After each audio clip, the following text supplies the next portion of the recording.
Okay, hi guys. I just recorded this video, but I did that in the bathroom, and then I realized even though I pulled the shower curtain back and everything, it just was not a great backdrop.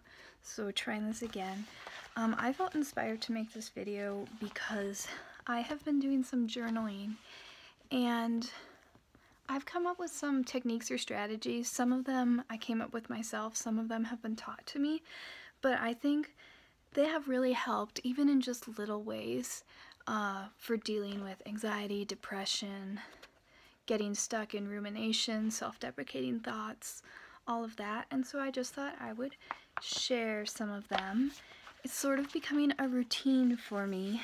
I was in a program that helped people struggling with a variety of mental health things, and in that program someone taught us gratitude journaling, and so that's now something I do every day. I learned that gratitude journaling, spending even just like 5 minutes a day thinking about things you're grateful for in your life, that actually has an effect on your brain chemistry.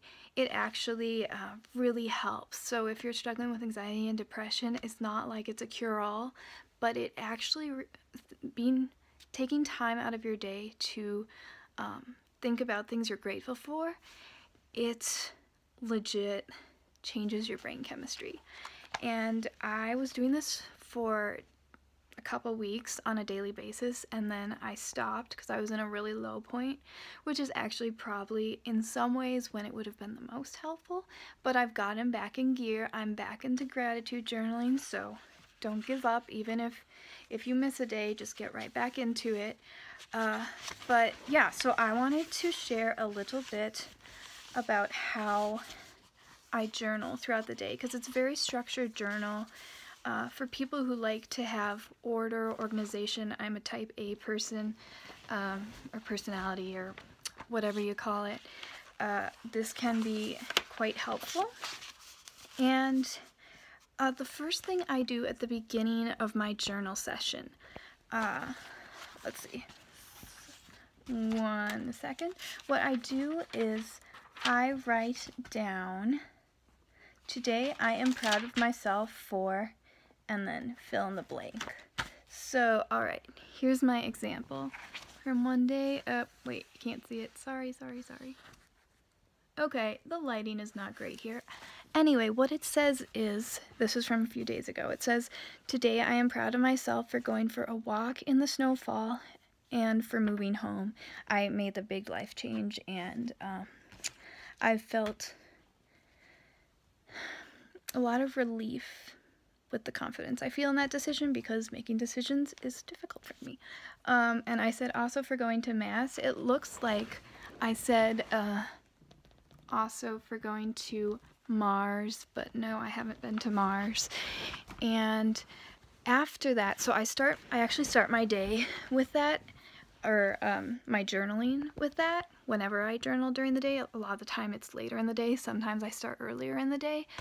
The reason I do that one is because I have found over the past few months, I realized my brain goes into this mode where any little thing I do wrong, or even possibly wrong during the day, my perfectionist self is like, oh my goodness, look at you messed up. Wow, you're a loser. I pick out all these little nitty gritty things throughout the day that I don't do perfectly, or that I could have done better, just every little thing, and beat myself up for it. And so I decided to start doing this journaling thing where I make sure to pick out things throughout the day that I'm proud of myself for, because I think we go through our days and we do so many wonderful things, but it's so easy, at least for me, to just pick out that one thing that you did poorly. And so I may have done like 5 things really well that day, but there's like one thing that I did not do as well as I wanted to. I did not meet my perfectionistic standards, and I just focus on that. So doing this, starting my day with the prompt, today I'm proud of myself for, and sometimes I just leave it there and fill it in throughout the day or later in the day, it helps me to realize, wow, like, amidst this world of negativity in my brain, there's so much good stuff I'm doing. And so if a negative thought pops up in my brain, like, wow, you messed up on that, wow, whatever, I can just go right to my gratitude journal and look at that prompt and whatever I filled in and say to this negative voice in my head, you know what? I may not have done that perfectly, but look at all these things I did well today. And it helps. I think all of the strategies I'm going to share here just help get me out of a funk, out of, if you understand being in that brain space where it's like literally you're trying to think of nice things and you're just like, it's negative, negative, negative, and you just like, you feel like you can't get out of it. I find it can be helpful to do this type of journaling and then fall back on it if you do find yourself ruminating on something you did poorly or some negative stuff. And like I said, it's not a cure-all. It's not like, and then your anxiety and depression are gone, but it legitimately, it helps reorient yourself to see things in a more realistic light, because there's good and bad in life, and I think a lot of time anxiety and depression and various similar conditions really lead us to fixate on all these terrible things, and we forget all the good stuff that is there.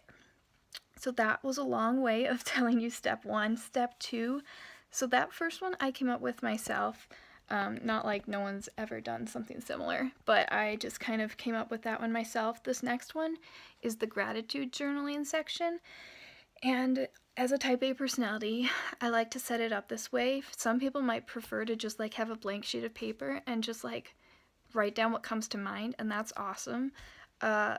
This method that I learned, someone taught me, it's basically A to Z gratitude journaling.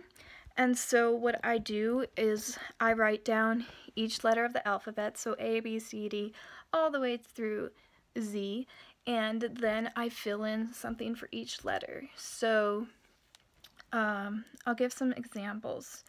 For P, I wrote, I'm grateful for piano, because I really like to play piano or listen to piano, both. For O, I did old movies and TV shows, because I'm really into the oldies. I don't know, I connect with them they have a calming effect on me, I would say. And Z, I usually end up saying I'm thankful for zebras, because honestly, I love animals, and when I think about zebras, it does make me happy. So basically, if I think of something that starts with that letter that brings some joy to my life, I can write it down. For G, on this day, I wrote gloves. H, I wrote home. A, I wrote audiobooks. S, snowfall. You can get creative, and I find that sometimes I write more than one word behind each letter if I can fit it in. So for F, I actually wrote furniture, family, friends, because why not? I mean, sometimes I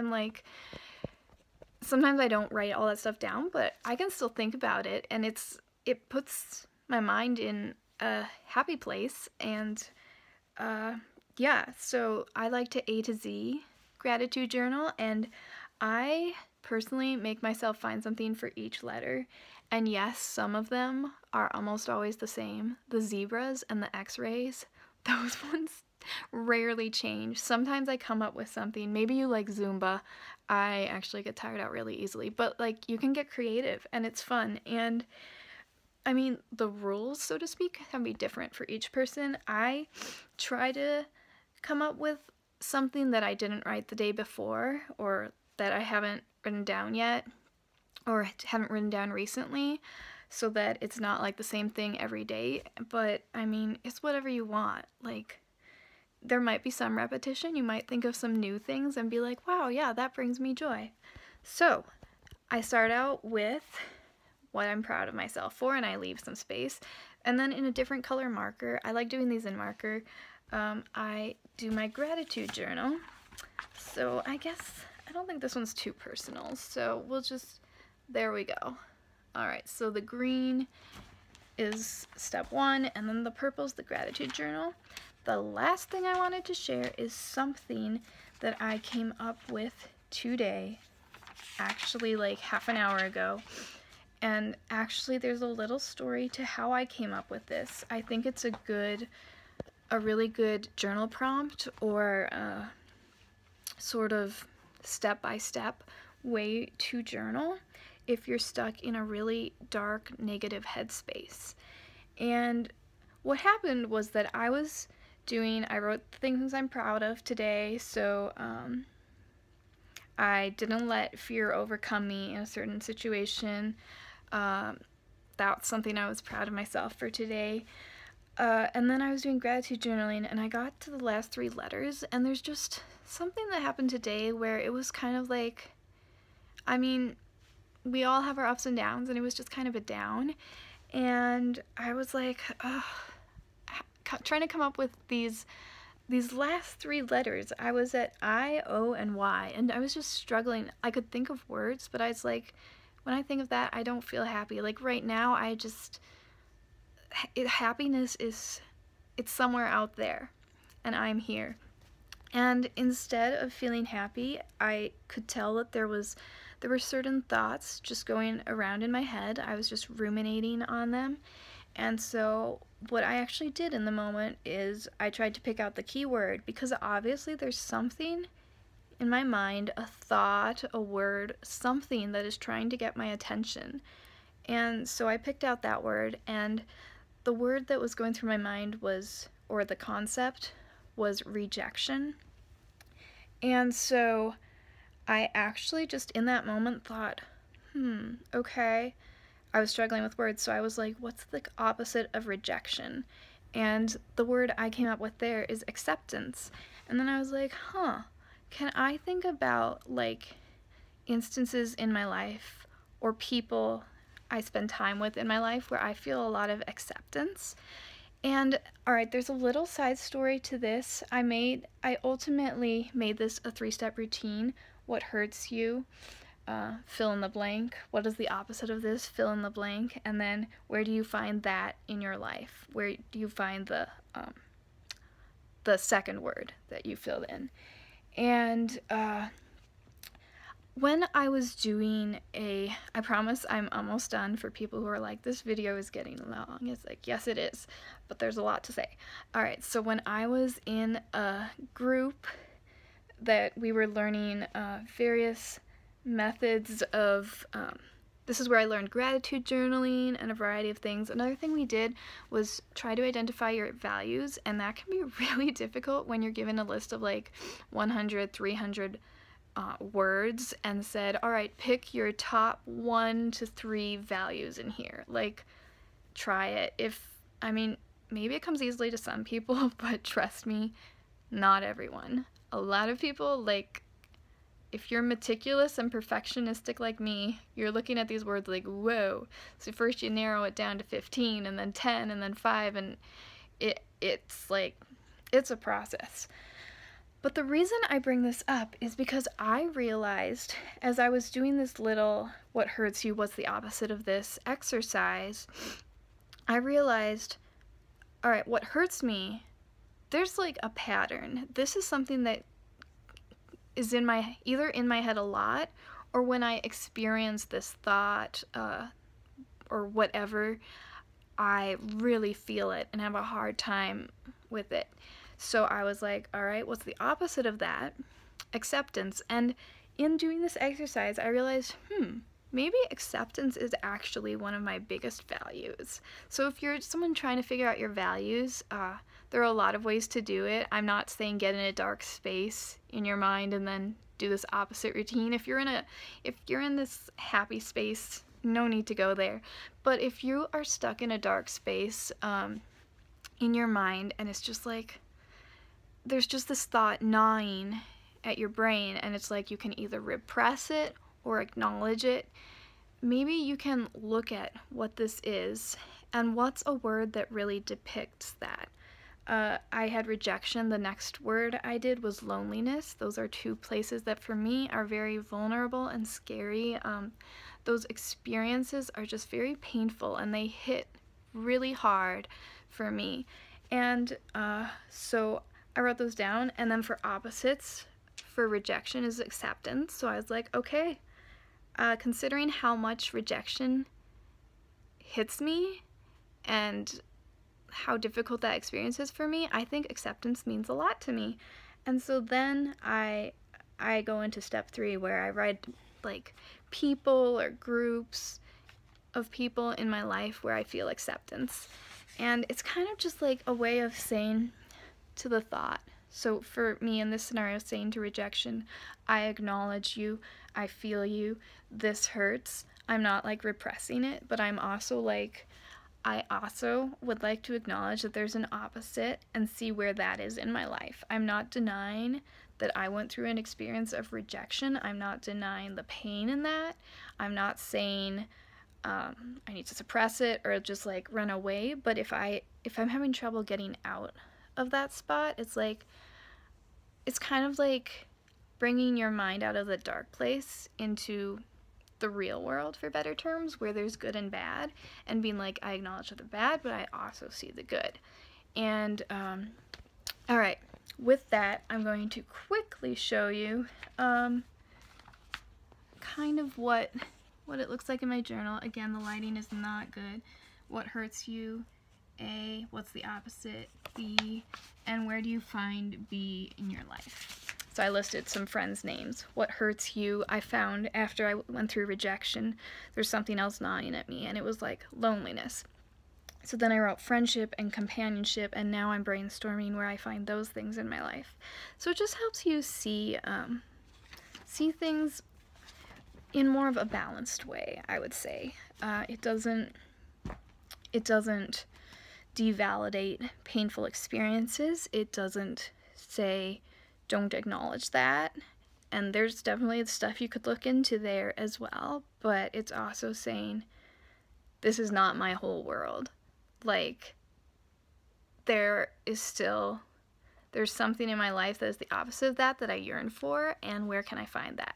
And if you don't find a lot of that in your life, maybe that's something to talk about with a therapist or whatever, just like to put more effort into finding that in your life.